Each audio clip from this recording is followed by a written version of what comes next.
সকল মাতাজি এবং প্রভুজিদের চরণে আমার প্রণাম। ইসকন শ্রী শ্রী রাধা গোবিন্দ টেম্পল ম্যাঙ্গালোরের তরফ থেকে আমরা লেভেল 2 ভগবদ গীতা অধ্যয়ন করছি এবং আজকে একাদশতম দিন আমরা ষষ্ঠ অধ্যায়ের শ্লোক নাম্বার 35 থেকে শুরু করব। শুরুতেই আমরা মঙ্গলাচরণ করি, তো আজকেও মঙ্গলাচরণ দিয়ে শুরু করব।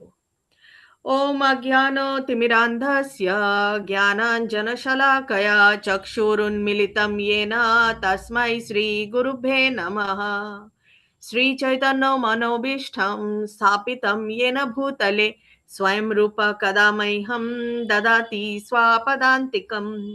वन्देऽहं श्रीगुरु श्रीयुतपदकमलं श्रीगुरून् वैष्णवांश्च श्रीरूपं साग्रजातं सगण रघुनाथान्वितं तं सजीवं साद्वैतं सावधूतं परिजनसहितं श्रीकृष्ण चैतन्यदेवं श्रीराधाकृष्णपादान् सगण ललिता श्रीविशाखान्वितांश्च। हे कृष्ण करुणा सिन्धु दीनबन्धु जगत्पते गोपेश गोपिका कान्तो श्रीराधाकान्तो नमोस्तुते। तप्त कांचन गौरांगी श्री राधे वृंदावनेश्वरी वृषभानुसुते देवी प्रणमामि हरिप्रिये। वाञ्छा कल्पतरुभ्यश्च कृपा सिन्धुभ्येव च पतितानां पावनेभ्यो वैष्णवेभ्यो नमो नमो। नमो विष्णुपादाय कृष्णपृष्ठाय भूतले श्रीमते भक्तिवेदान्त स्वामिनिति नामिने। नमस्ते सरस्वते देवे गौरवाणी प्रचारिणे निर्विशेष शून्यवादी पाश्चात्य देशतारिणे। जय श्री कृष्ण चैतन्य प्रभु नित्यानंद श्री अद्वैत गदाधर श्रीवासादि गौर भक्त वृंद। हरे कृष्ण कृष्ण कृष्ण हरे हरे हरे राम राम राम हरे हरे। निताई गौर प्रेमानंदे हरि हरि बोल। श्रीला प्रभुपाद की जय, श्रीला गुरु महाराज की जय, गुरु परंपरा की जय, श्री श्री राधा गोविंद जी की जय। আজকে একাদশতম দিনে সকল মাতাজি এবং প্রভুজিদের ইসকন শ্রী শ্রী রাধা গোবিন্দ টেম্পল ম্যাঙ্গালুরু তরফ থেকে সুস্বাগতম জানানো হচ্ছে। শ্রী শ্রী রাধা গোবিন্দ জি কি জয়। আমরা ধ্যান যোগ কন্টিনিউ করব এবং শ্লোক নাম্বার 35 থেকে আমাদের আজকের ক্লাস শুরু হবে। ओम नमो भगवते वासुदेवाय, ओम नमो भगवते वासुदेवाय, ओम नमो भगवते वासुदेवाय।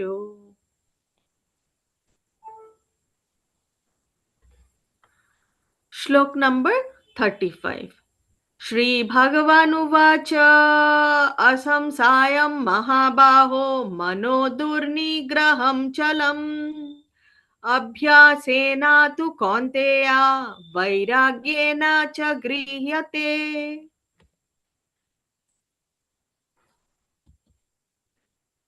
পরমেশ্বর ভগবান বললেন, হে মহাবাহ, মন যে দুর্দমনীয় ও চঞ্চল তাতে কোনো সন্দেহ নেই, কিন্তু হে কন্তেয়, ক্রমশ অভ্যাস ও বৈরাগ্যের দ্বারা মনকে বশীভূত করা যায়। শ্রীলা প্রভুপাদের তাৎপর্য আমরা এখন জানবো। শ্রীলা প্রভুপাদ কি জয়। অবাধ্য মনকে সংযত করা যে কত কঠিন তা অর্জুন বুঝতে পেরেছিলেন। ভগবানও সেই কথা স্বীকার করলেন, কিন্তু সেই সঙ্গে ভগবান জানিয়ে দিলেন যে অভ্যাস ও বৈরাগ্যের দ্বারা তা সম্ভব। সেই অভ্যাসটি কি সেটা আমরা জানব। বর্তমান কলিযুগে তীর্থবাস, পরমাত্মার ধ্যান, মন ও ইন্দ্রিয়গুলির নিগ্রহ, ব্রহ্মচর্য, নির্জন বাস আদি কঠোর বিধি বিধান পালন করা সম্ভব নয়, কিন্তু কৃষ্ণ ভাবনামৃত অনুশীলন করার ফলে নববিধা ভক্তির সাধন করা যায়। ভক্তির প্রথম ও প্রধান অঙ্গ হচ্ছে কৃষ্ণ কথা শ্রবণ করা।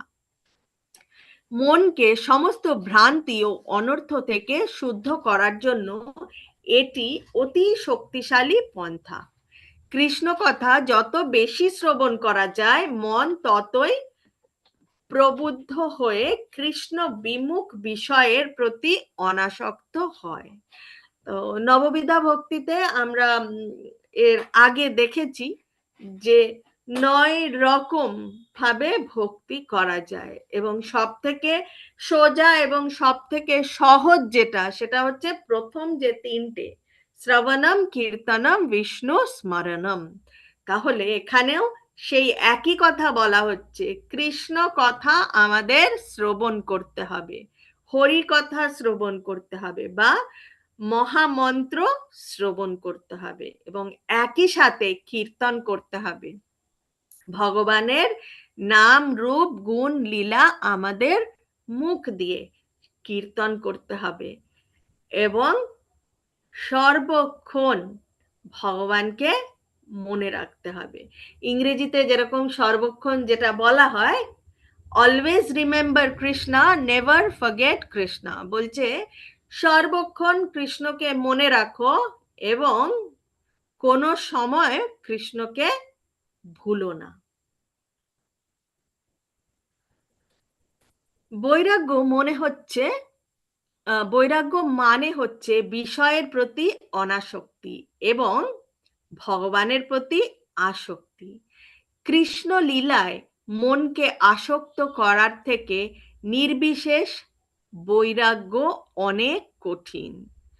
সেটা তো ঠিকই, ভগবান শ্রীকৃষ্ণের প্রচুর প্রচুর প্রচুর লীলা আছে।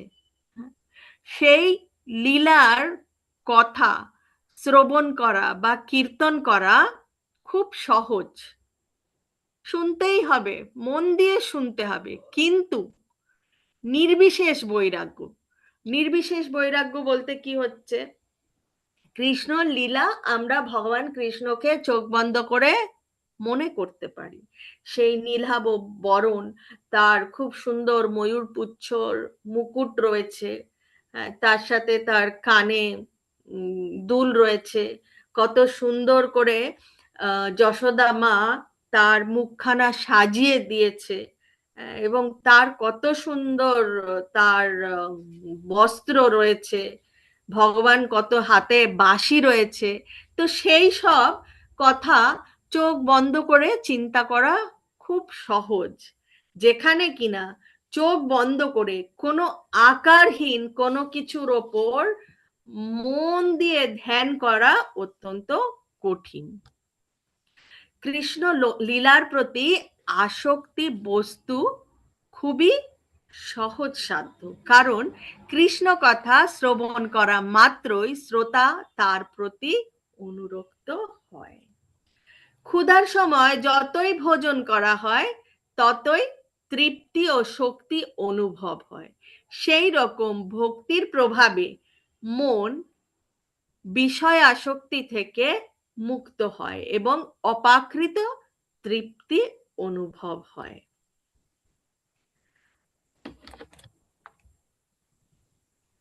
এখন ভগবান বলছেন, असंयतत् मना योगो दुष्प्रापा इति मे मतिः वस्यत् मना तु यतता साक्यो वक्तुम् उपायतः। ভগবান বলছেন, অসংযত চিত্ত ব্যক্তির পক্ষে আত্ম উপলব্ধি দুষ্প্রাপ্য, কিন্তু যার মন সংযত এবং যিনি যথার্থ উপায় অবলম্বন করে মনকে বশ করতে চেষ্টা করেন, তিনি অবশ্যই সিদ্ধি লাভ করেন, সেটি আমার অভিমত। তাহলে ভগবান বলছেন যে যার চিত্ত চঞ্চল এবং অসংযত, তার পক্ষে আত্ম উপলব্ধি করা কখনোই সম্ভব নয়। অতএব আমাদের আত্ম উপলব্ধি বা ভক্তির পথে চলার জন্য আমাদের মনকে সংযত রাখতে হবে এবং যথার্থ উপায় অবলম্বন করতে হবে, যেভাবে আমরা মনকে বশ করতে পারি, এবং সেটা একমাত্র কৃষ্ণ ভাবনামৃত হয়ে যদি আমরা এগোতে পারি তাহলেই এই সব সম্ভব। ভগবান আমাদের এখানে জানিয়ে দিচ্ছেন যে জড় বিষয় থেকে মনকে অনাসক্ত করার যথার্থ চিকিৎসা গ্রহণ না করলে কখনোই যোগ সাধনে সিদ্ধি লাভ করা যায় না। মনকে সংযত না করে যোগ অনুশীলন করা কেবল সময়েরই অপচয়। কৃষ্ণ ভাবনামৃত বা ভগবত সেবা ছাড়া মনকে কখনো সংযত করা যায় না। কৃষ্ণ ভাবনাময় ভগবত ভক্ত আলাদা প্রচেষ্টা ছাড়াই অনায়াসে যোগ সাধনার সমস্ত ফল লাভ করতে পারেন। এখন অর্জুন কি বলছেন শুনবো, শ্লোক নাম্বার 37। অর্জুন উবাচ আয়াতি হি শ্রদ্ধায়োপেতো योगचालिता मानसः अप्राप्य योग संसिद्धिं खां गतिं कृष्ण गच्छति। অর্জুন জিজ্ঞেস করলেন, হে কৃষ্ণ, যিনি প্রথমে শ্রদ্ধা সহকারে যোগে যুক্ত থাকে এবং পরে চিত্ত চাঞ্চল্য হেতু ভ্রষ্ট হয়ে যোগে সিদ্ধি লাভ করতে না পারে না, তবে সেই ব্যর্থ যোগীর কি গতি লাভ হয়? জ্ঞান যোগ, অষ্টাঙ্গ যোগ অথবা ভক্তি যোগের মাধ্যমে এই আত্ম উপলব্ধি অন্বেষণ করতে হয়। ভগবান যে এর আগে আত্ম উপলব্ধির কথা বললেন, তাই এখন বলছেন যে জ্ঞান যোগ, অষ্টাঙ্গ যোগ অথবা ভক্তি যোগের মাধ্যমে এটা অন্বেষণ করতে হয়। এই সবকটি পন্থায় অনুশীলনকারীকে জানতে হয় যে জীবের স্বরূপ কি, তার সঙ্গে ভগবানের সম্পর্ক কি এবং কিভাবে ভগবানের সাথে সেই সম্পর্কের পুনঃপ্রতিষ্ঠা করে কৃষ্ণ ভাবনাময় হওয়া যায়। এই তিনটি পথের যে কোনো একটি অবলম্বন করে সর্বান্তকরণে তার অনুশীলন করতে শুরু করলে এক সময় না এক সময় গন্তব্যস্থলে পৌঁছানো যায়।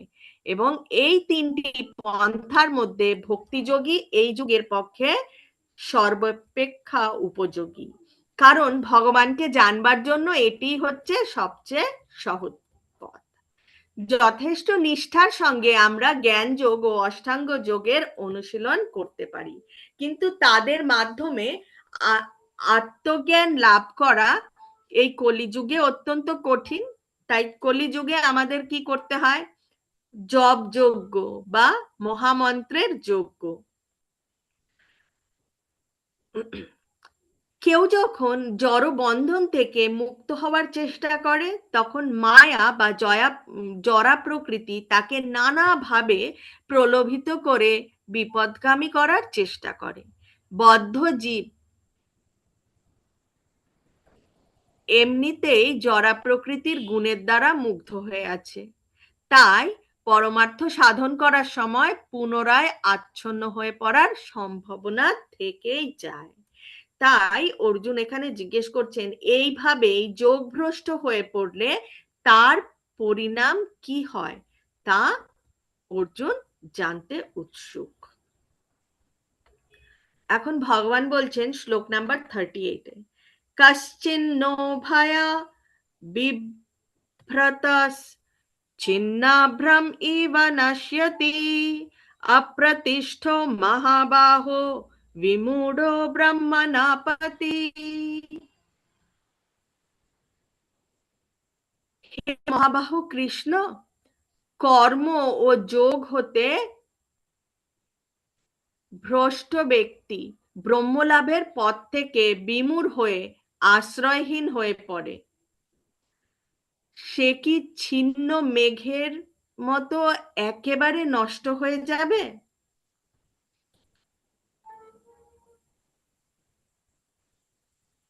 তাৎপর্যে শ্রীলা প্রভুপাদ আমাদের বলছেন যে দুটি পথ ধরে এগোনো যায়। যারা বিষয় আসক্ত তারা পরমার্থ নিয়ে মাথা ঘামায় না, তাই তারা অর্থনৈতিক উন্নতির সাধন করে জড় বিষয় ভোগ করতে তৎপর। অথবা যথোচিত কর্ম অনুষ্ঠান করার মাধ্যমে স্বর্গলোকে উত্তীর্ণ হওয়ার প্রয়াসী। কেউ যখন পারমার্থিক পথ অবলম্বন করে তখন তাকে সব রকম বৈশ্বিক কর্ম পরিত্যাগ করতে হয় এবং সব রকম জড় সুখভোগের বাসনাও পরিত্যাগ করতে হয়। এই পরমার্থ সাধনে তিনি যদি সফল না হন তখন আপাত দৃষ্টিতে মনে হয় যে তিনি দুই দিকই হারালেন। তিনি জড় সুখভোগও করতে পারলেন না, আবার পারমার্থিক সিদ্ধিও তিনি লাভ করতে পারলেন না। ব্রহ্মণঃ পথি কথাটির অর্থ হচ্ছে পরমার্থ সাধনের পথ, যার অনুশীলনের ফলে উপলব্ধি হয় যে জীবের প্রকৃত স্বরূপ হচ্ছে তার আত্মা। ভগবান কৃষ্ণই হচ্ছেন পরম তত্ত্বের পূর্ণ প্রকাশ, তাই তার চরণে যিনি প্রপত্তি করেছেন তিনি হচ্ছেন সার্থক পরমার্থবাদী। তাই পরমার্থ সাধনের পরম শ্রেষ্ঠ পথ হচ্ছে ভক্তিযোগ বা কৃষ্ণ ভাবনামৃত, যার ফলে আমরা সরাসরি ভাবে জানতে পারি ভগবান কে, কৃষ্ণ কে এবং তার সাথে আমাদের সম্পর্ক কি। শ্লোক নাম্বার 39। एतान् मे संशयं कृष्ण चेत्तुमर्हसि अशेषतः त्वद्यन्या संशयायस्य चेत्ता न ह्युपपद्यते। হে কৃষ্ণ, তুমি কেবল আমার এই সংশয় দূর করতে সমর্থ। কারণ অর্জুন এতক্ষণে বুঝে নিয়েছেন যে শ্রীকৃষ্ণর কাছে যেহেতু তিনি আত্মসমর্পণ করেছেন, শ্রীকৃষ্ণ এখন তার গুরু এবং তার গুরুই কেবলমাত্র তার সংশয় দূর করতে সমর্থ।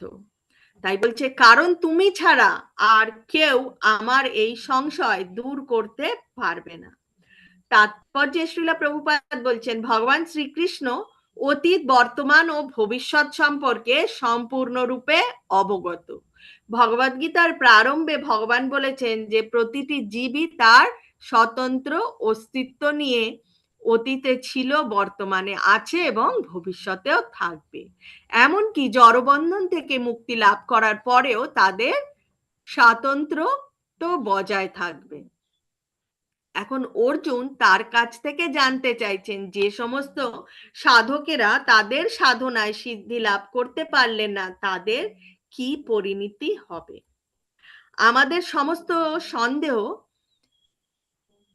নিরসনের জন্য ভগবানের মুখ নিঃসৃত বাণী হচ্ছে সবচেয়ে নির্ভরযোগ্য সূত্র, কারণ তিনি অতীত, বর্তমান ও ভবিষ্যৎ সম্পর্কে সম্পূর্ণভাবে অবগত, কিন্তু তাকে কেউ কখনো সম্পূর্ণরূপে জানতে পারে না। ভগবান আমাদের সম্পর্কে সবকিছু জানে, পুঙ্খানুপুঙ্খভাবে জানে, কারণ তিনি আমাদের প্রত্যেকের মধ্যে পরমাত্মা রূপেও রয়েছেন। আর কেউ দেখুক না দেখুক, তিনি কিন্তু সবই দেখছেন এবং আগামীতেও দেখবে, আগেও দেখেছেন। শ্লোক নাম্বার 40। শ্রী ভগবানুবাচ পার্থানৈবেহ নামুত্রা विनाशस्तस्य विद्यते नाहि कल्येन कृत कश्चित् दुर्गतिं तत गच्छति।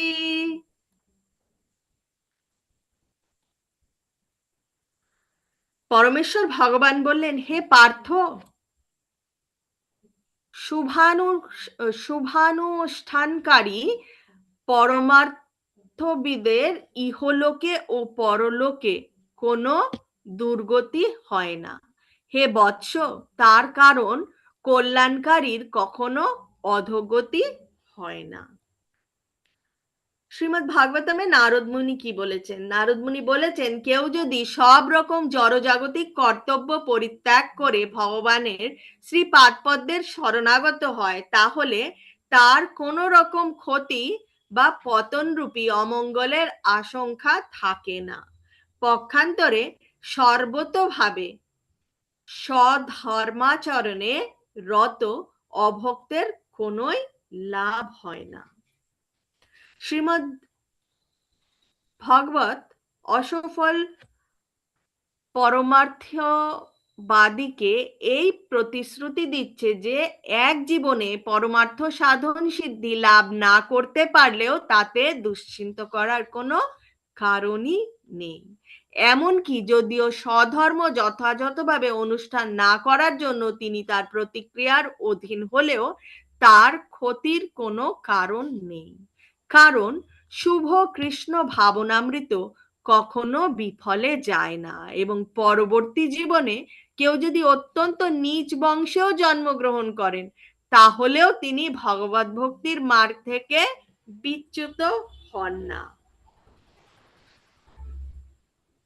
এই তাৎপর্যে আমরা বুঝতে পারি যে মানুষকে দুভাগে ভাগ করা যায়, সংযত এবং উচ্ছৃঙ্খল। যে সমস্ত মানুষ পরজন্মের কথা বিবেচনা না করে, পারমার্থিক মুক্তির কথা বিবেচনা না করে কেবল পশুর মতো তাদের ইন্দ্রিয় তৃপ্তি করার চেষ্টা করে, তারা উচ্ছৃঙ্খল পর্যায়ভুক্ত। আর যারা শাস্ত্রের নির্দেশ অনুসারে ধর্মীয় আচারের অনুষ্ঠান মাধ্যমে জীবনযাপন করে তারা সংযত পর্যায়ভুক্ত। যারা উচ্ছৃঙ্খল তারা উন্নত হোক বা অনুন্নতই হোক, সভ্য হোক বা অসভ্যই হোক, শিক্ষিত হোক বা অশিক্ষিতই হোক, শক্তিশালী হোক অথবা দুর্বল হোক, তারা সকলেই পাশবিক প্রবৃত্তির দ্বারা প্রভাবিত। যেটা আমরা আগামীতে দেখব, সেই পাশবিক প্রবৃত্তিকে তমগুণ বলা হয়ে থাকে। তাদের ক্রিয়াকলাপ কখনো মঙ্গলজনক হয় না, কারণ আহার, নিদ্রা, ভয় আর মৈথুনের মাধ্যমে পশুর মতো ইন্দ্রিয় তৃপ্তি করে এবং সুখের অন্বেষণ করার ফলে তারা চিরকালই দুঃখময় জড়জগতে পড়ে থাকে এবং নিরন্তর দুঃখ কষ্ট ভোগ করতে থাকে।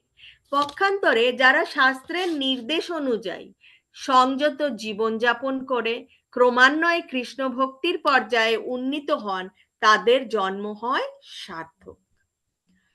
যারা মঙ্গলজনক সংযত জীবনযাপন করেন তাদের আবার তিন ভাগে ভাগ করা যায়। কি কি সেই তিন ভাগ? কর্মী, যারা শাস্ত্রের নির্দেশ অনুসারে জীবনযাপন করে জাগতিক সুখ স্বাচ্ছন্দ্য ভোগ করছেন। মুক্তিকামী, যারা জড়জগতের বন্ধন থেকে মুক্ত হওয়ার চেষ্টা করে চলেছেন। এবং ভগবত ভক্ত, যারা ভগবান শ্রীকৃষ্ণের চরণে সর্বতোভাবে আত্মোৎসর্গ করে তার সেবায় নিয়োজিত হয়েছে। শাস্ত্রের নির্দেশ অনুসারে জীবনযাপন করে চলেছেন যে সমস্ত কর্মী, তাদের আবার দুভাগে ভাগ করা যায়। সেই কর্মী কারা? সকাম কর্মী ও নিষ্কাম কর্মী। তো সকাম কর্মী, নিষ্কাম কর্মী আমরা এর আগেও দেখেছি। সকাম কর্মী হচ্ছে যারা শাস্ত্রের নির্দেশ মেনে যারা কর্ম করছেন, বিভিন্ন যাগযজ্ঞ করছেন, কিন্তু ফলের আশাও করছেন সাথে সাথে। আর নিষ্কাম কর্মী কারা? যারা কর্ম করে যাচ্ছেন এবং ফলের আশা রাখছেন না, তাদেরকে বলা হয় নিষ্কাম কর্মী। অষ্টাঙ্গ যোগেরও পরম উদ্দেশ্য হচ্ছে কৃষ্ণ ভাবনামৃত লাভ করা। তাই এই প্রচেষ্টাও অত্যন্ত মঙ্গলজনক, এবং যিনি এই মার্গে ভগবত তত্ত্বজ্ঞান লাভ করবার যথাসাধ্য চেষ্টা করেছেন তারও কোনো রকম অধঃপতনের সম্ভাবনা নেই। শ্লোক নাম্বার 41। প্রাপ্যা পুণ্যা কৃতম লোকন উষিত্বা শাশ্বতিঃ সমঃ শুচিনাম শ্রীমতম গেহে যোগভ্রষ্টো বিজায়তে। যোগভ্রষ্ট ব্যক্তি পুণ্যবানদের প্রাপ্য স্বর্গাদি লোকসমূহ বহুকাল বাস করে সদাচারী ব্রাহ্মণের গৃহে অথবা শ্রীমান ধনী বণিকের গৃহে জন্মগ্রহণ করেন। তো এই যে যোগী, সে তার যোগে রত রয়েছেন, ঠিক আছে, সে যোগ করছেন, করতে করতে পুরো 100% কমপ্লিট না করতে পারলে তো আর সে এই 14টা লোকের বাইরে ভগবানের কাছে ভগবত ধাম প্রাপ্তি হতে পারে না। কিন্তু সে অনেক নিষ্ঠা সহকারে করেছে, কিন্তু 100% তিনি সফল হননি। তাতে তার কি হবে? সে পুণ্যবানদের মতন স্বর্গাদি উচ্চতর লোক, আমরা যে লোকে রয়েছি এটা হচ্ছে ভূলোক, এবং এর ওপরে যে লোকগুলো আছে সেই লোকে পৌঁছবেন, সেই সব স্বর্গে পৌঁছাবেন। যে যেরকম যেই দেব দেবতার আরাধনা করছেন সে সেই দেব দেবতার লোকে পৌঁছাবেন, এবং সেখানে বহুকাল ধরে তিনি থাকবেন, যতদিন না তার সেই পূর্ণ অ্যাকাউন্ট ব্যালেন্সটা জিরো হচ্ছে। এবং অ্যাকাউন্ট ব্যালেন্স, পুণ্যের অ্যাকাউন্ট ব্যালেন্স একবার জিরো হয়ে গেলে তখন তাকে আবার এই ভূলোকে ফেরত আসতে হয়। তো এই ভূলোকে যখন তিনি ফেরত আসবেন, কারণ তিনি তার এই স্বর্গে জন্মের আগে তিনি অনেকটা দূর এগিয়েছিলেন, শুরু করেছিলেন এবং অনেক অনেক দূর এগিয়েছিলেন, পুরোটা কমপ্লিট করতে পারেননি তার সাধনার। তাই তার জন্ম কোথায় হবে? সদাচারী ব্রাহ্মণের গৃহে অথবা কোনো এক ধনী বণিকের গৃহে। কেন হবে? যাতে তার এই আমরা সাধারণত কি বলে থাকি যে মানুষের যে জীবন যাপন করার তার চিন্তা থাকে, বাসস্থান লাগবে, তার চিন্তা থাকে তার সাধ্য খাদ্য সামগ্রী জোগাড় করতে হবে। তো যদি কোনো সদাচারী ব্রাহ্মণের গৃহে সে জন্মগ্রহণ করে তাহলে কি হবে? সে অত্যন্ত অল্প বয়স থেকেই সে ভক্তির পথে চলা শুরু করবে। আর ধনী বণিকের গৃহে যদি থাকে তাহলে তাকে এই খাদ্য বস্ত্র এই সব কোনো কিছুরই চিন্তা করতে হবে না, তার সবকিছু পর্যাপ্ত থাকবে এবং সেও শুরু থেকেই ভক্তির পথে চলতে পারবে। তাৎপর্যে শ্রীলা প্রভুপাদ বলছেন যোগভ্রষ্ট যোগী দুই প্রকারের। এক শ্রেণী হচ্ছেন যারা অল্প সাধনার পর পতিত হয়েছেন, আর অপর শ্রেণী হচ্ছেন যারা দীর্ঘকাল যোগাভ্যাস করার পর ভ্রষ্ট হয়েছেন। অল্প সাধনের পথে যারা পতিত হয়েছেন তারা উচ্চতর লোকে যান, যেখানে পুণ্যবানেরা প্রবেশ করার অধিকার লাভ করেন। সেখানে দীর্ঘকাল নানা রকম সুভোগ করার পরে তারা আবার এই জগতে ফিরে আসেন এবং সৎ ব্রাহ্মণ, বৈষ্ণব অথবা ধনী বণিকের ঘরে জন্মগ্রহণ করেন। এই ধরনের সম্ভ্রান্ত পরিবারে জন্মগ্রহণ করার ফলে তারা ভগবত ভক্তি লাভ করার সুযোগ পান। তাই তারা ধার্মিক ও সম্ভ্রান্ত পরিবারে জন্মগ্রহণ করেছেন। পূর্ব জন্মের কথা স্মরণ করে তাদের ভগবত ভক্তি সাধনে ব্রতী হওয়া উচিত। শ্লোক নাম্বার 42। अथवा योगिनामेव कुले भवति धीमतम् एतद्धि दुर्लभतरं लोके जन्म यदीदृशम्। অথবা যোগভ্রষ্ট পুরুষ জ্ঞানবান যোগীগণের বংশে জন্মগ্রহণ করেন, এই প্রকার জন্ম এই জগতে অবশ্যই অত্যন্ত দুর্লভ। এই শ্লোকে ভগবান যোগী এবং পরমার্থবাদী সাধকের কুলে জন্ম হওয়ার প্রশংসা করছেন, কারণ এই কুলে জন্ম হওয়ার ফলে জীবনের শুরু থেকেই পরমার্থ সাধনের প্রেরণা লাভ করা যায়। বিশেষ করে আচার্য অথবা গোস্বামী পরিবারে জন্ম হওয়ার ফলে পরম্পরা এবং শিক্ষার প্রভাবে এই কুল বিদ্বান ভক্তিযুক্ত হয় এবং তাই তারা গুরুপদ প্রাপ্ত হতেন। সৌভাগ্যক্রমে আমাদের আচার্যদেব ও বিষ্ণুপাদ শ্রীমৎ ভক্তি সিদ্ধান্ত সরস্বতী গোস্বামী মহারাজ এবং শ্রীলা প্রভুপাদ স্বয়ং এই রকমই পরিবারে জন্মগ্রহণ করেছিলেন এবং জীবনের প্রারম্ভ থেকেই তারা ভগবত ভক্তি অনুশীলন করার সৌভাগ্য অর্জন করেছিলেন। শ্লোক নাম্বার 43। तत्र तं बुद्धि संयोगं लभते पौर्वदेहिकं यता ते च तत्तो भूयः संसिद्धौ कुरु नंदन। হে কুরুনন্দন, সেই প্রকার জন্মগ্রহণ করার ফলে তিনি পুনরায় তার পূর্ব জন্মাকৃত পারমার্থিক চেতনার বুদ্ধি সংযোগ লাভ করে সিদ্ধি লাভের জন্য পুনরায় যত্নবান হন। পূর্বজন্মের সুকৃতি অনুসারে সৎ ব্রাহ্মণ কুলে জন্মগ্রহণ করে পারমার্থিক চেতনার বিকাশ করার খুব সুন্দর দৃষ্টান্ত আমরা পাই মহারাজ ভরতের মাধ্যমে। মহারাজ ভরত ছিলেন শশাগরা পৃথিবীর অধীশ্বর এবং তার নাম অনুসারেই স্বর্গের দেবতাদের কাছেও এই গ্রহের নাম হয় ভারতবর্ষ। পূর্বে নাম ছিল ইলাবৃত বর্ষ। পারমার্থিক সিদ্ধি লাভ করার জন্য ভরত মহারাজ খুব অল্প বয়সে সংসার ত্যাগ করেন, কিন্তু তিনি সিদ্ধি লাভে অক্ষম হয়েছিলেন সেই জন্মে। পরবর্তী জীবনে তিনি এক সৎ এর মাঝখানে তিনি হরিণ দেহ পেয়েছিলেন। তারপরে এটা থার্ড জন্মের কথা বলা হচ্ছে। পরবর্তী জন্মে তিনি এক সৎ ব্রাহ্মণ কুলে জন্মগ্রহণ করেন। কোনো মানুষের সঙ্গে মেলামেশা তিনি করতেন না এবং কারো সঙ্গে কথা না বলে তার নাম হয় জড়ভরত। পরবর্তীকালে মহারাজ রঘুগণ তার সঙ্গে কথোপকথন করার মাধ্যমে জানতে পারেন যে তিনি পরম ভগবত। জড় ভরতের জীবনের মাধ্যমে আমরা অনায়াসে বুঝতে পারি যে পারমার্থিক সাধনা বা যোগ সাধনা কখনোই বিফলে যায় না। শ্লোক নাম্বার 44। पूर्वाभ्यासेन तेनैव ह्रियते ह्यवसोऽपिशः जिज्ञासुरपि योगस्य शब्दब्रह्माति वर्तते।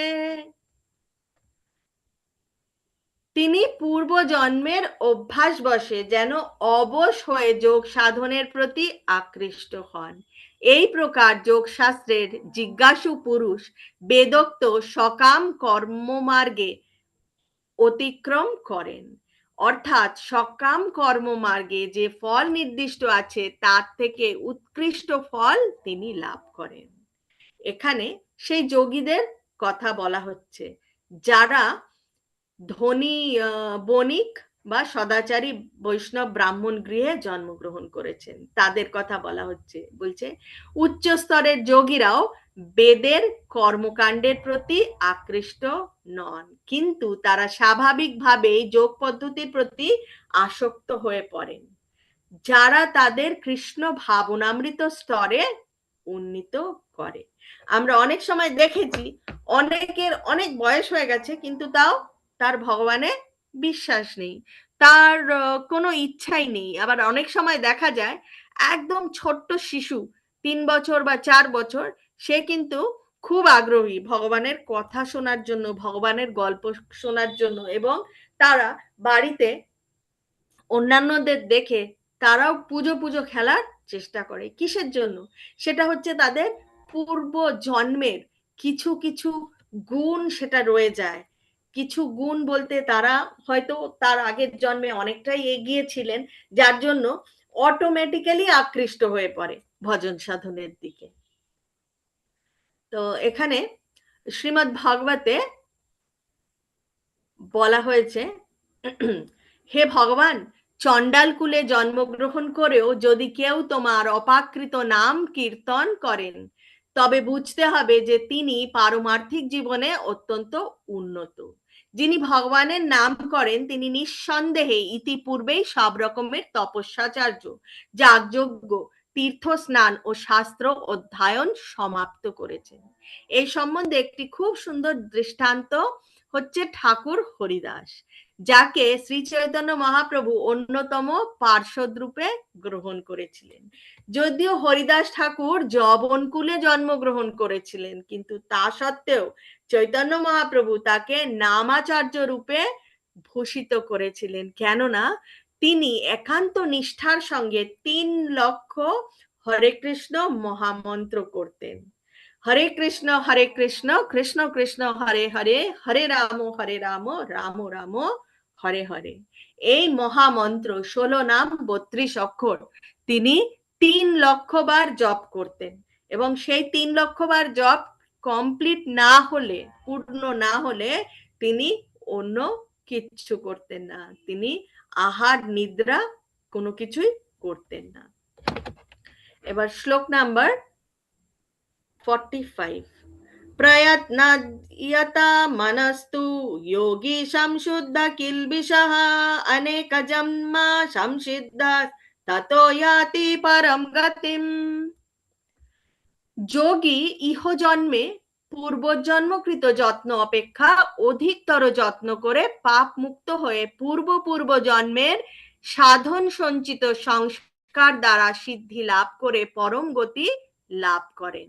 তাহলে এখানে ভগবান সেই যোগীদের কথা বলছেন যারা দৃঢ় সংকল্প নিয়ে যোগ সাধন করে চলেছেন। তাৎপর্যে শ্রীলা প্রভুপাদ বলছেন, ধর্মপরায়ণ সম্ভ্রান্ত ও পবিত্র পরিবারে জন্মগ্রহণ করার ফলে মানুষ পরমার্থ সাধন করার তাৎপর্য উপলব্ধি করতে পারেন। তিনি দৃঢ় সংকল্পের সঙ্গে তার অসম্পূর্ণ সাধনাকে পূর্ণ করতে প্রয়াসী হন, এবং এভাবেই সমস্ত জড় কলুষ থেকে মুক্ত হয়ে তিনি কৃষ্ণ ভাবনা লাভ করেন।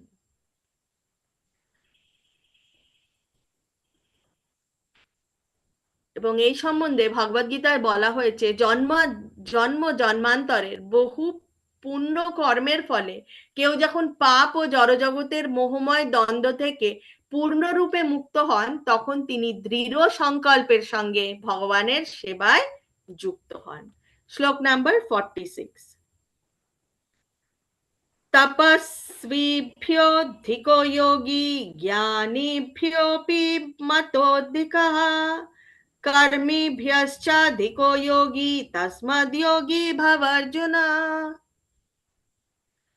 যোগী তপস্বীদের চেয়ে শ্রেষ্ঠ, জ্ঞানীদের চেয়ে শ্রেষ্ঠ এবং সকাম কর্মীদের চেয়েও শ্রেষ্ঠ। অতএব হে অর্জুন, সর্ব অবস্থাতেই তুমি যোগী হও। তাৎপর্যে শ্রীলা প্রভুপাদ বলছেন, যোগের অর্থ হচ্ছে পরম তত্ত্বের সঙ্গে চেতনের সংযোগ। বিভিন্ন পন্থা অনুসারে এই যোগকে বিভিন্ন নামে অভিহিত করা হয়। সমস্ত যোগের চরম পরিণতি বা পরম পূর্ণতা হচ্ছে ভক্তিযোগ বা কৃষ্ণ ভাবনা। ভক্তিযোগ হচ্ছে পরম তত্ত্বজ্ঞান, এবং তাকে কোনো কিছুই অতিক্রম করতে পারে না। আত্মতত্ত্বজ্ঞান ব্যতীত তপস্যাচার্যের কোনো তাৎপর্য নেই। তাই সমস্ত যোগের মধ্যে ভক্তি যোগকেই শ্রেষ্ঠ বলে গণ্য করা হয়। এবং ভক্তি আমরা কিভাবে শুরু করতে পারি? সব থেকে সোজা, শ্রবণম কীর্তনম বিষ্ণু স্মরণম। ভগবানের কথা দিয়ে শুরু করতে হবে, কান দিয়ে শুনতে হবে, মুখ দিয়ে ভগবানের কথা বলতে হবে, ভগবানের নাম জপ করতে হবে, এবং সর্বক্ষণ ভগবানের চিন্তন করতে হবে।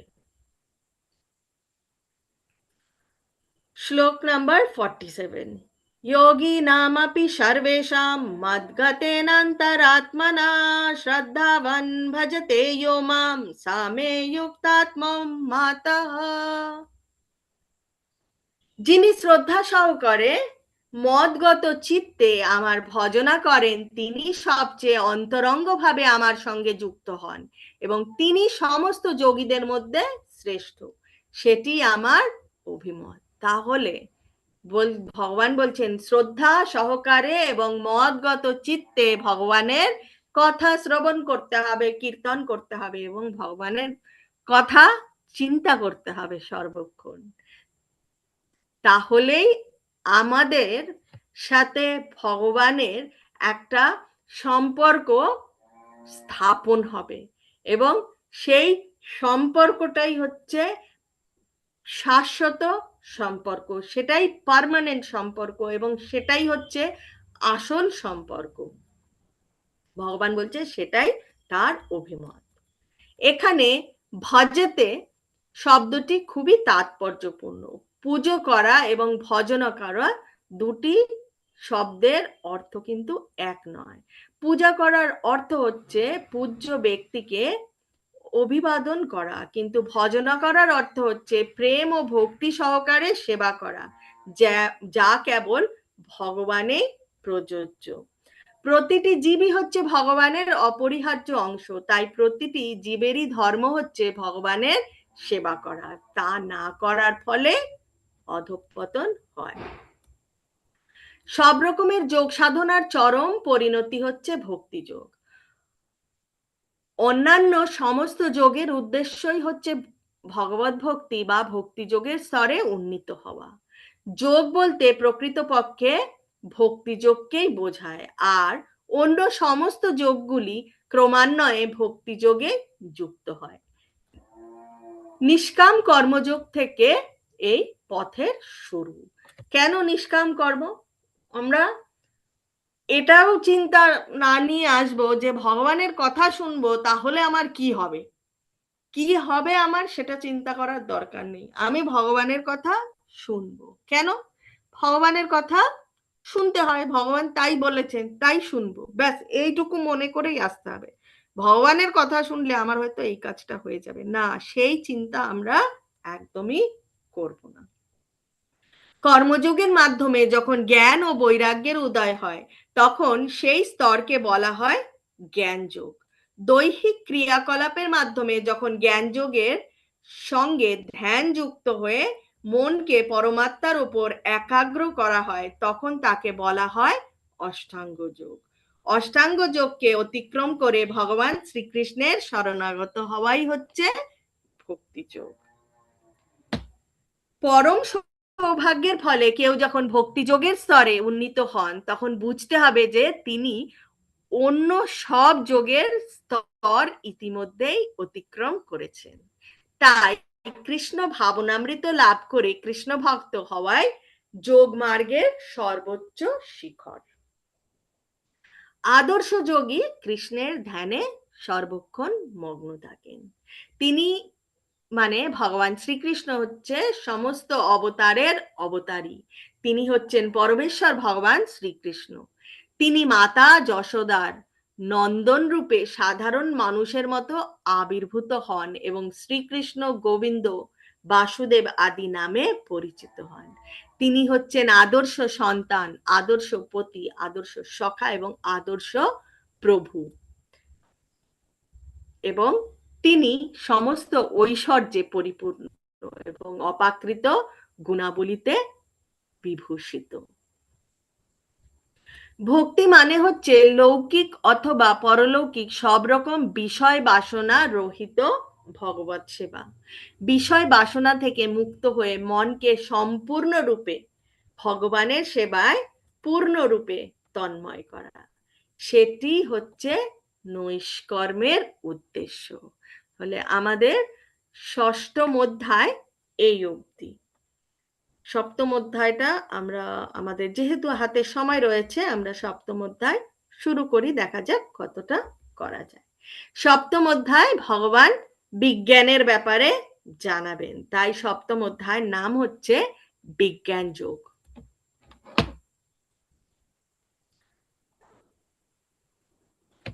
প্রথম শ্লোক সপ্তম অধ্যায়ের। ভগবান বলছেন, শ্রী ভগবান উবাচ ময়্যা सक्ता मना पार्थ योगं युञ्जं मदाश्रयः असंशयं समग्रं मां यथा ज्ञास्यासि तच्छृणु।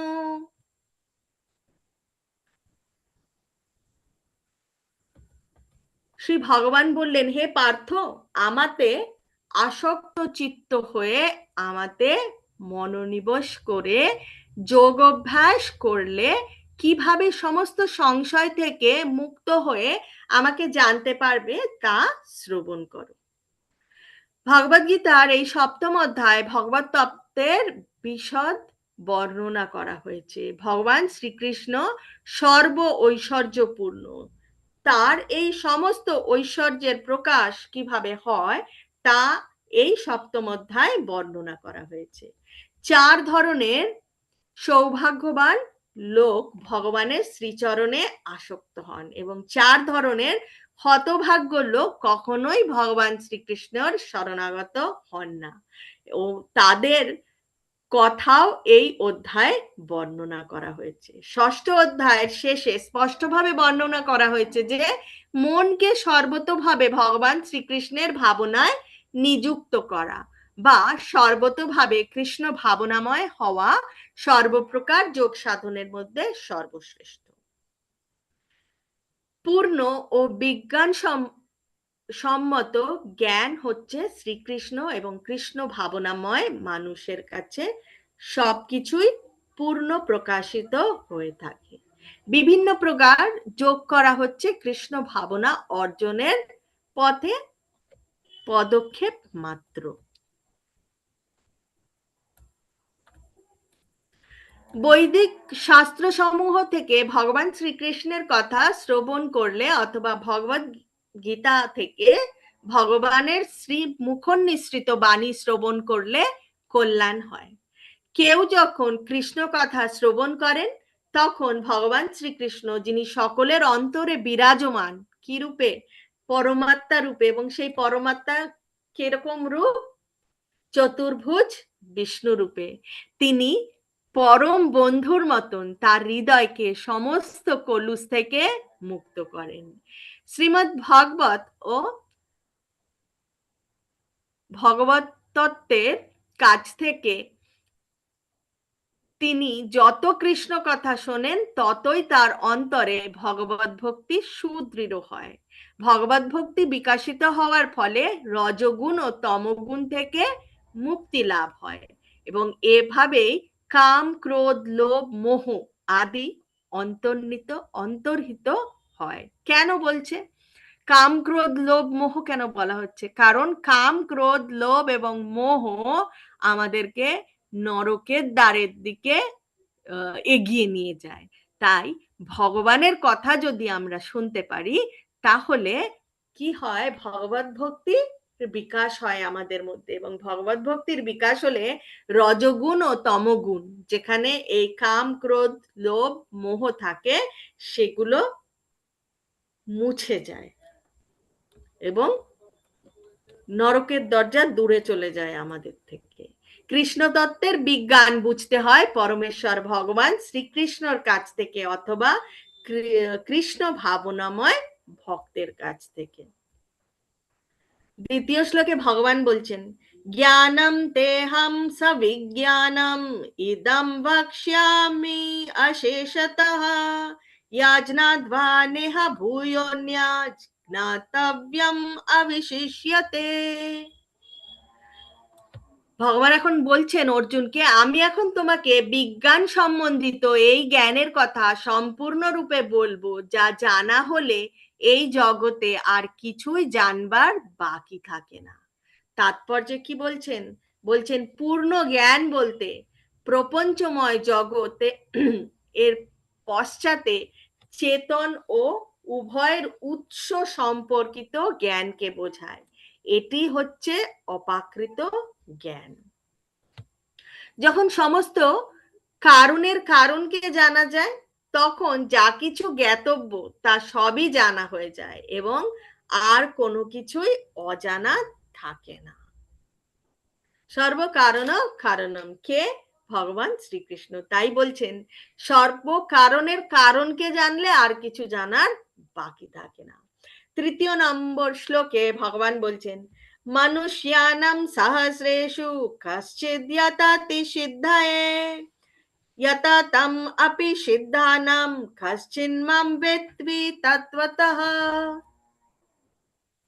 হাজার হাজার মানুষের মধ্যে কদাচিৎ কোনো একজন সিদ্ধি লাভের জন্য যত্ন করেন এবং সেই প্রকার হাজারের মধ্যে একজন, এরকম সেরকম এক একজন করে আরো অনেক হয়।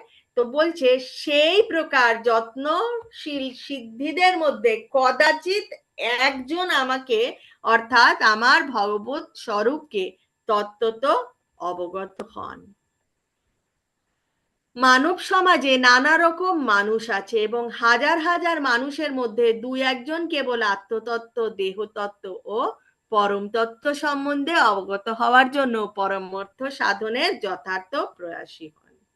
সাধারণ অবস্থায় মানুষ পশুর মতো জীবনযাপন করে, অর্থাৎ তার একমাত্র চিন্তা হচ্ছে তার আহার, নিদ্রা, ভয় ও মৈথুন। কদাচিৎ কেউ দিব্য জ্ঞান লাভের জন্য আগ্রহী হয়। শ্রীকৃষ্ণ পরম পুরুষোত্তম, কিন্তু সেই সঙ্গে তিনি ব্রহ্ম এবং পরমাত্মা জ্ঞানেরও অতীত। যোগীরা ও জ্ঞানীরা শ্রীকৃষ্ণকে উপলব্ধি করতে গিয়ে অনেক সময় বিভ্রান্ত হয়ে যায়। শ্রীকৃষ্ণ হচ্ছেন পরমেশ্বর ভগবান, সর্বকারণের কারণ, আদি পুরুষ গোবিন্দ। এখানে ব্রহ্ম সংহিতাতে বলা হয়েছে, ঈশ্বর পরম কৃষ্ণ সচ্চিদানন্দ বিগ্রহ অনাদিরাদি গোবিন্দম সর্বকারণ কারণম। অভক্তদের পক্ষে তাকে জানা অত্যন্ত কঠিন, যদিও তারা বলে ভক্তিমার্গ অতি সহজ, কিন্তু তা সত্ত্বেও তারা অনুগমন করতে পারে না। শ্রীলা রূপ গোস্বামী বলেছেন,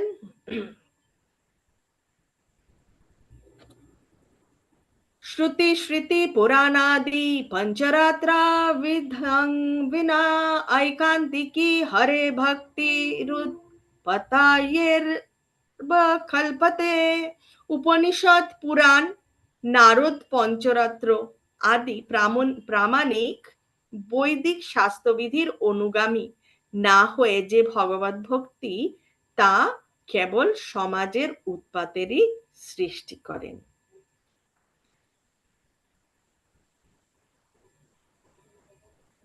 মহামহিমাময় দেবতারাও কখনো কখনো ভগবান শ্রীকৃষ্ণের সম্বন্ধে বিভ্রান্ত হয়ে পড়েন। মুইহান্তি ইয়ৎসূরয়ঃ, এটা ভগবতের শ্লোকে রয়েছে। মান্তু বেদ না কশ্চন, ভগবান নিজেই বলেছেন, কেউই আমাকে তত্ত্বত জানতে পারে না, আর কেউ যদি তাকে জেনে থাকে তবে স মহাত্মা স দুর্লভঃ। তার মানে কোন ব্যক্তি যদি ভগবানকে জেনে থাকে, এমন মহাত্মা, তাকে যে ভগবানকে জেনেছে তাকে বলা হচ্ছে মহাত্মা। তাই বলা হচ্ছে সেই রকম মহাত্মা অত্যন্ত দুর্লভ।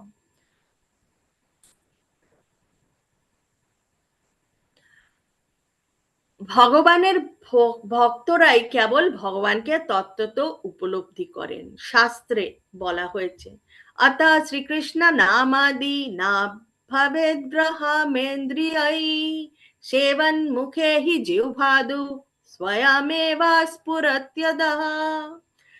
জড় স্থূল ইন্দ্রিয়ের দ্বারা কখনোই ভগবান শ্রীকৃষ্ণকে জানতে পারা যায় না।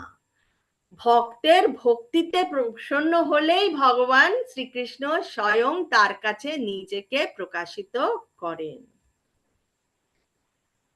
এখন চতুর্থ শ্লোকে ভগবান বলছেন, ভূমিরপো নলো বায়ু খম মনো বুদ্ধিরেব চ অহংকারা ইতি অম্মে ভিন্ন প্রকৃতিরষ্টদা। ভগবান এখন বলছেন তার সম্বন্ধে ডিটেলস, বিস্তারিত ভাবে ভগবান বলছেন। ভূমি, জল, বায়ু, অগ্নি, আকাশ, মন, বুদ্ধি ও অহংকার, এই 8 প্রকারের আমার জড় প্রকৃতি বিভক্ত। তাহলে ভগবান বলছেন ভগবানের ভিন্ন প্রকৃতি কি কি রয়েছে? ভূমি, জল, বায়ু, অগ্নি, আকাশ, এটাকে পঞ্চভূত বলা হয়। এবং তার সাথে কি রয়েছে? মন, বুদ্ধি এবং অহংকার। তাৎপর্যে বলেছেন ভগবত বিজ্ঞান ভগবানের স্বরূপ এবং তার বিভিন্ন শক্তির তত্ত্ব বিশ্লেষণ করে। ভৌতিক শক্তিকে প্রকৃতি বা ভগবানের বিভিন্ন পুরুষ অবতারের শক্তি বলা হয়।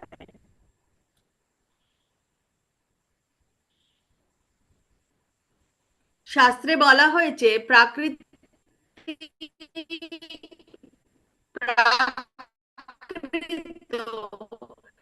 সৃষ্টির নিমিত্ত ভগবান শ্রীকৃষ্ণের সাংস তিন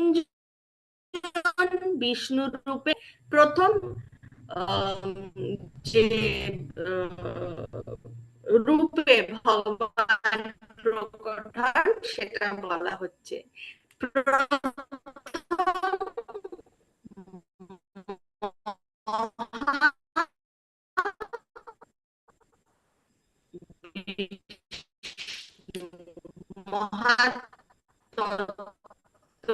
নামে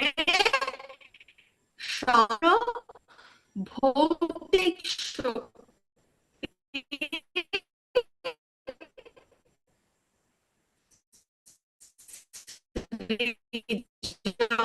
করেন। তাহলে মহাবিষ্ণু থেকে এই ভৌতিক শক্তির সৃষ্টি। দ্বিতীয় হচ্ছে গর্ভদাক্ষায়ী বিষ্ণু। গর্ভদাক্ষায়ী বিষ্ণু সমস্ত ব্রহ্মাণ্ডের নানাবিধ সৃষ্টি করায় প্রবেশ করেন। তাহলে সমস্ত ব্রহ্মাণ্ডে কে প্রবেশ করেন? গর্ভদাক্ষায়ী বিষ্ণু। তৃতীয় হচ্ছে ক্ষীরদাক্ষায়ী বিষ্ণু।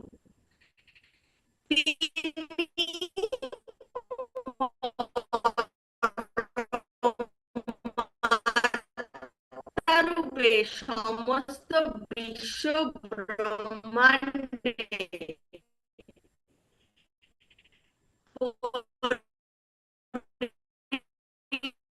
ব্যক্ত হন। এমনকি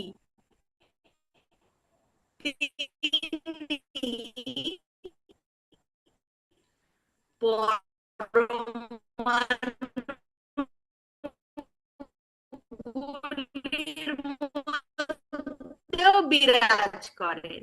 এই বিষ্ণু তত্ত্ব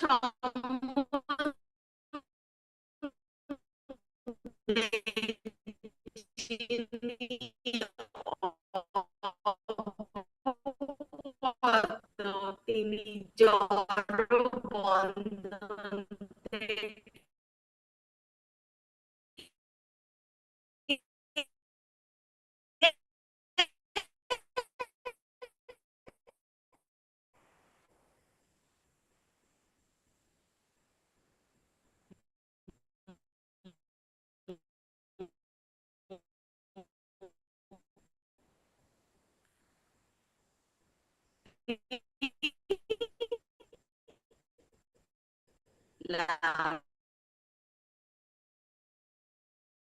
প্রথম যে ভগবান বিষ্ণু রূপ, সেই বিষ্ণু রূপ কি?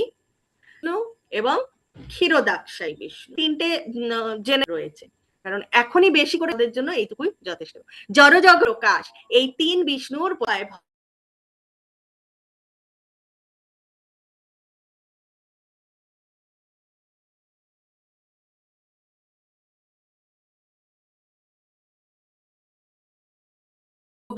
অস্থায়ী সর্বব্যাপক রূপ।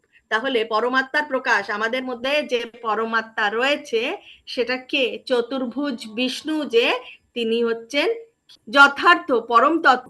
তিনি পূর্ণ শক্তিমান পুরুষ এবং তিনি বিভিন্ন অন্তরঙ্গা ও বাহিরঙ্গা।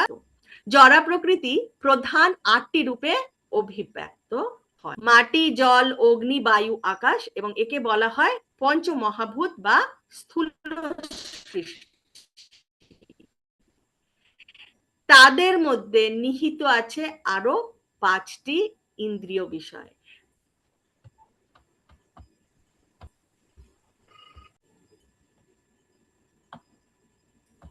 হরে কৃষ্ণ। আমি জাস্ট জানতে পারলাম যে নেটওয়ার্কের কিছু সমস্যা হচ্ছে, তাহলে আমরা আমাদের ক্লাস আজকে এই অবধি রাখবো। আমি জানি আমার এখানে নেটওয়ার্কের প্রবলেম, যার জন্য আমি ভিডিওটা অফ করে রেখেছি। তো যাই হোক, এটা এই শ্লোকটা আমি কমপ্লিট করছি। দরকার পড়লে আমি আগামীকাল এই শ্লোকটা আবার করব।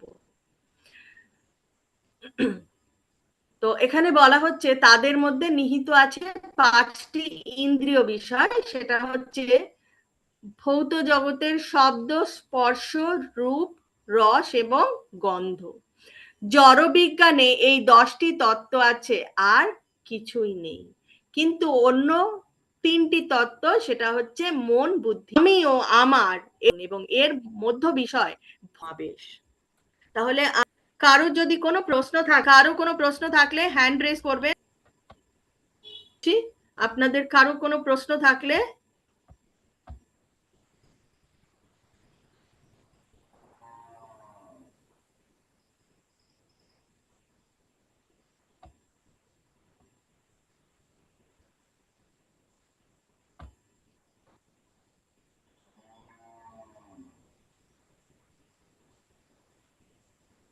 হরে কৃষ্ণ। বন্দনা মাতাজি আনমিউট করে বলবেন।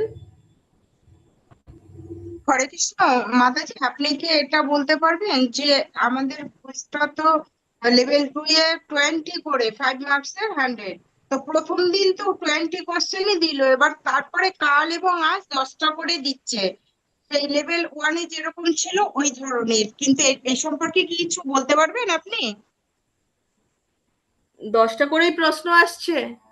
হ্যাঁ, প্রথম সেম দিন প্রশ্ন? 20, কুইজের সেম প্রথম দিন। প্রশ্ন? না না, কুইজের যে কুইজটা যে প্রতিদিন করার, সেটা তো মানে শনিবার থেকে শুরু হয়েছে। এবার লেভেল 2 এ তো 20 কোশ্চেন থাকে 5 মার্কস করে, মানে 100। আচ্ছা, প্রথম দিন কিন্তু 20 কোশ্চেনই দিয়েছিল, কিন্তু কাল থেকে আবার সেই যেমন লেভেল 1 এ 10 10 করে সেরকমই দিচ্ছে। তো এটা আমি বুঝতে পারলাম না, প্রথম দিন 20 দিল, তারপর থেকে কালকেও 10টা, আজকেও 10টা কোশ্চেন, মার্কস আচ্ছা, 100ই রয়েছে। ঠিক আছে, আমি চেক করে নেব, আমি প্রদীপ প্রভুর সাথে চেক করে নেব। আচ্ছা, আসলে কুইজের ব্যাপারটা আমি ঠিক দেখি না তো। আর হ্যাঁ, বুঝতে পেরেছি, কিন্তু ওখানে আবার সেই 18 দিনে ভগবত গীতা এগুলো কিন্তু লেখা আছে, যেমন 1 এ থাকতো লেভেল আচ্ছা 1 এ। আচ্ছা আচ্ছা, ঠিক আছে, আমি বুঝতে পেরেছি। আমি আমি চেক করে নেব একবার। হ্যাঁ। হরে কৃষ্ণ মাতাজি। হরে কৃষ্ণ।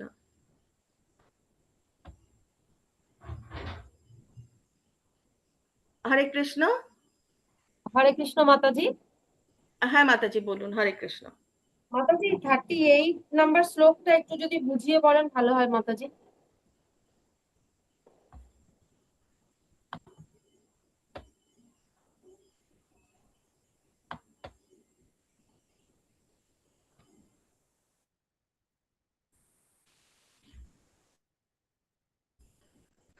এক মিনিট, আমি দেখে নিচ্ছি।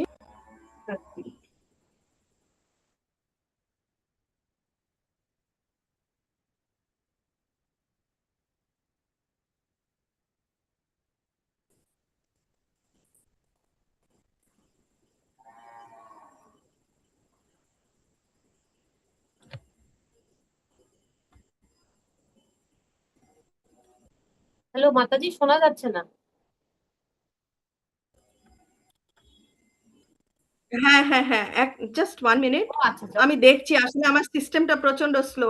ঠিক আছে ঠিক হঠাৎ করে আহ,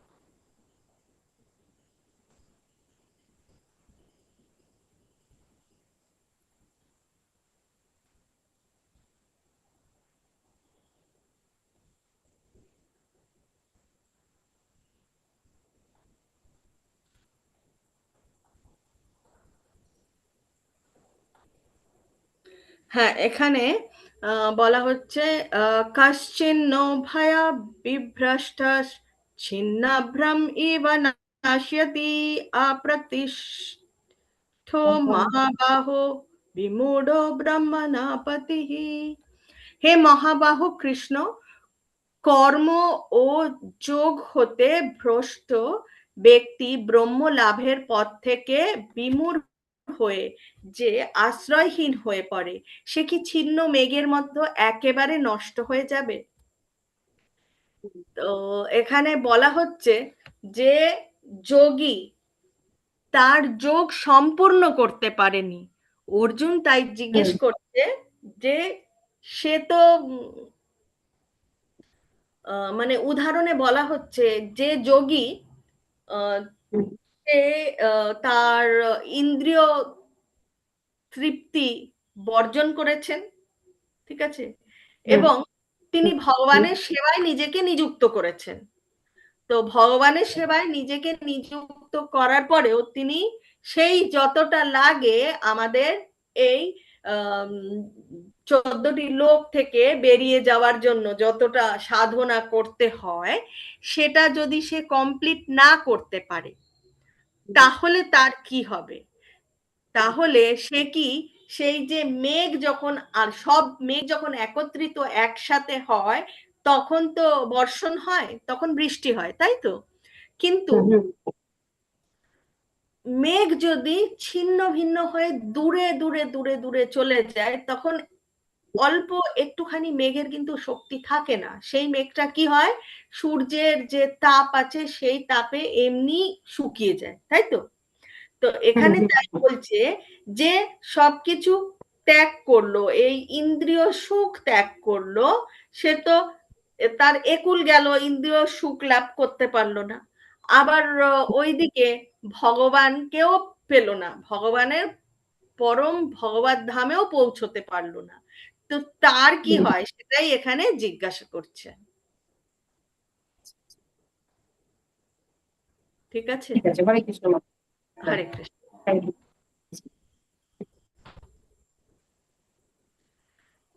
হরে কৃষ্ণ। তাহলে আমরা ক্লাস আজকে এখানেই রাখবো।